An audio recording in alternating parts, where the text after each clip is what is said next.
Halo teman-teman sekalian, di sini kami dari kelompok Bahasa Indonesia ingin mempresentasikan tentang cara menggunakan fitur-fitur latar belakang tentang Elicit AI.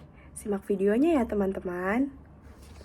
Perkenalkan, nama saya Hastutia Diantik dengan NIM E002428. Perkenalkan, saya Gavindana Diaksa dengan NIM E00244117. Perkenalkan, nama saya Alia Putri Rahman dengan NIM E0024004. Apa itu aplikasi Elicit? Elicit adalah sebuah asisten penelitian berbasis AI yang berfungsi membantu peneliti dalam mencari, merangkum, dan menganalisis sebuah informasi dari makalah ilmiah atau jurnal akademik secara efisien. Nah, selanjutnya kita lanjut ke asal-usul dari Elicit AI. Elicit AI dikembangkan oleh organisasi non-profit bernama OUT, sebuah laboratorium riset nirlaba yang didirikan di San Francisco, Amerika Serikat. Mereka membuat Elicit untuk mengotomatisasi dan mempercepat proses-proses tersebut dengan bantuan kecerdasan buatan. Tujuannya adalah agar peneliti bisa fokus pada analisis dan pemahaman. Pada pertengahan 2022, versi awal Elicit mulai diluncurkan ke publik untuk akademisi dan peneliti. Selanjutnya adalah fitur-fitur dari aplikasi Elicit AI. Yang pertama adalah pencarian cerdas dan penemuan makalah. Elicit AI memungkinkan pengguna mengajukan pertanyaan penelitian dan secara otomatis menemukan makalah serta jurnal yang relevan dari database besar yang mencakup sekitar 125-200 juta makalah akademik. Yang kedua adalah ringkasan dan sintesis informasi. Elicit menyediakan ringkasan abstrak singkat dari setiap makalah yang ditemukan, sehingga peneliti dapat menilai relevansi tanpa harus membaca dokumen keseluruhan. Yang ketiga adalah penemuan tema dan konsep. Elicit mampu menemukan tema, konsep, dan pola yang muncul di banyak jurnal, sehingga memudahkan peneliti dalam menyusun argumen dan sintesis penelitian. Nah, yang keempat yaitu kolaborasi dan manajemen data. Fitur kolaborasi memungkinkan peneliti bekerja dalam tim, berbagi pengetahuan, dan mengakses jurnal terkini secara lebih efisien. Nah, setelah kita tahu apa itu aplikasi Elicit, sekarang kita beralih pada keunggulan dan kekurangan yang dimiliki oleh aplikasi ini. Kita ke sisi keunggulan terlebih dahulu. Yang pertama yaitu mempercepat proses riset. Jadi aplikasi Elicit ini membantu kita untuk menemukan jurnal atau artikel yang relevan dengan riset kita dalam waktu yang singkat. Jadi dapat mempersingkat waktu jika dibandingkan dengan proses pencarian yang dilakukan secara manual. Yang kedua, berbasis AI. Jadi, aplikasi ini menggunakan kecerdasan buatan untuk mengekstraksi informasi atau data dari jurnal seperti metode penelitian, pembahasan, dan populasi. Jadi, kita tidak perlu membaca isi jurnal satu persatu. Yang ketiga, antarmuka, sederhana, dan mudah untuk digunakan.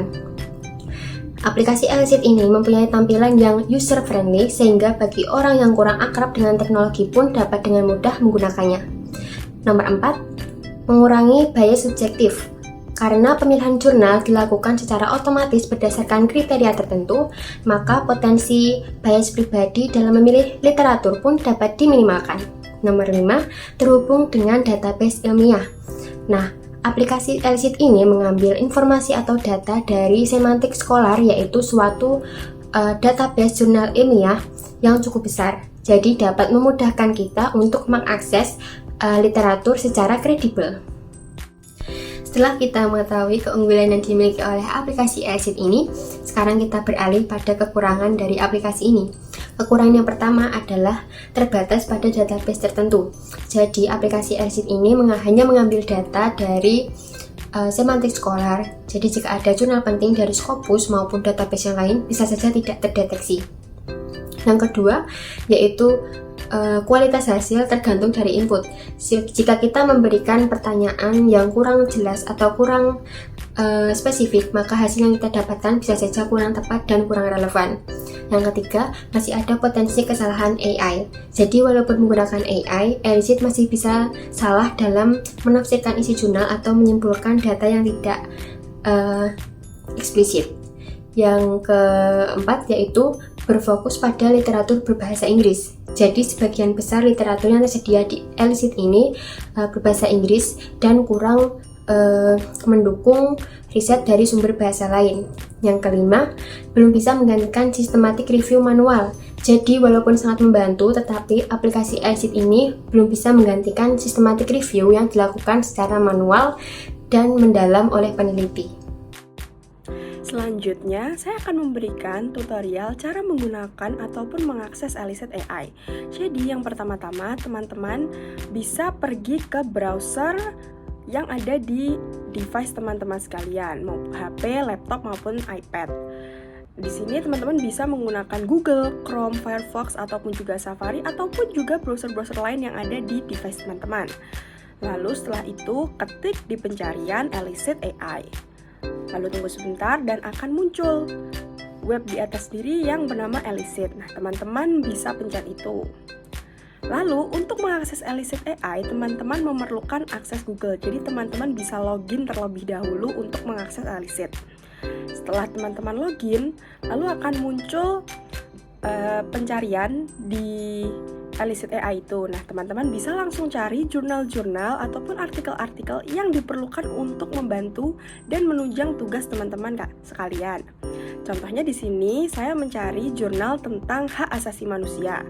Lalu setelah menunggu sebentar, akan muncul jurnal-jurnal yang berkaitan dengan hak asasi manusia. Teman-teman bisa pilih jurnal mana yang sekiranya membantu buat teman-teman. Teman-teman juga bisa cek jurnal-jurnal lain, baik jurnal sains, jurnal hukum, ataupun jurnal-jurnal general lain yang teman-teman butuhkan. Nah, di sini juga bisa menjadi dua tipe. Setelah teman-teman mengklik, nanti teman-teman bisa mendownload juga PDF version dari jurnal yang teman-teman cari.